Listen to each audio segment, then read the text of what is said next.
Hello everyone, কেমন আছো সবাই? আজকে বানাবো চিচিঙ্গা দিয়ে একদম নিরামিষ একটা রেসিপি।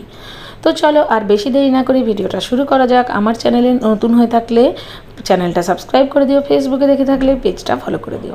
প্রথমেই চিচিঙ্গা আর আলু কেটে নিয়েছি, আর কড়াইতে বেশ কিছুটা সরষের তেল দিয়ে কাঁচা লঙ্কা আর কালো জিরে ফোড়ন দিয়ে কেটে রাখা আলু আর চিচিঙ্গাগুলোকে দিয়ে ভেজে নেব। এই সময় কিন্তু নুনের ব্যবহার করব না, কারণ চিচিঙ্গা থেকে অনেক জল বেরোয়, যদি নুন দিই আরও জল বেরোবে। তো এই দেখো কতটা জল বেরিয়েছে, আর এই জলেতেই কিন্তু চিচিঙ্গাটা খুব ভালো করে সেদ্ধ হয়ে যাবে। জলটা শুকিয়ে এলে নুন দিয়ে দেব, আর দেব হলুদ গুঁড়ো। এবার ভালো করে ভেজে নেব যতক্ষণ না একদম ভাজা ভাজা হচ্ছে। যেই না এটা ভাজা ভাজা হয়ে যাবে তখন দিয়ে দেবো আদা আর কাঁচা লঙ্কা বাটা।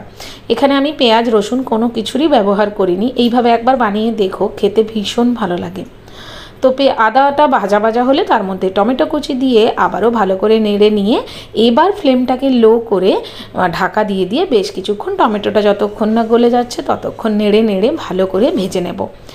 আর টমেটোটা গলে যাওয়ার পরে এর মধ্যে দিয়ে দেব হাফ চামচ পোস্ত, হাফ চামচ সর্ষে আর 5-6টা কাজু বাদাম বাটা। ওই বাটাটা দিয়ে তার মধ্যে ওই মিক্সি ধোয়া জল দিয়ে আবারও ভালো করে নেড়ে নিয়ে ভালো করে সেদ্ধ করব। এটা কিন্তু সেদ্ধ হতে একটু সময় লাগে, কারণ চিচিঙ্গা একটু শক্ত সবজি। তো এই দেখো ওপরে কি সুন্দর তেল বেরিয়ে গেছে। এবার সব কিছু নাড়াচাড়া করে নিয়ে ওপর থেকে একটুখানি চিনি দিয়ে দেবো টেস্টটা ব্যালেন্স করার জন্য। তো এই হয়ে গেল আমার চিচিঙ্গা আলু দিয়ে নিরামিষ একটা সবজি। ভীষণ ভালো খেতে হয়, বাড়িতে একবার রান্না করে দেখ।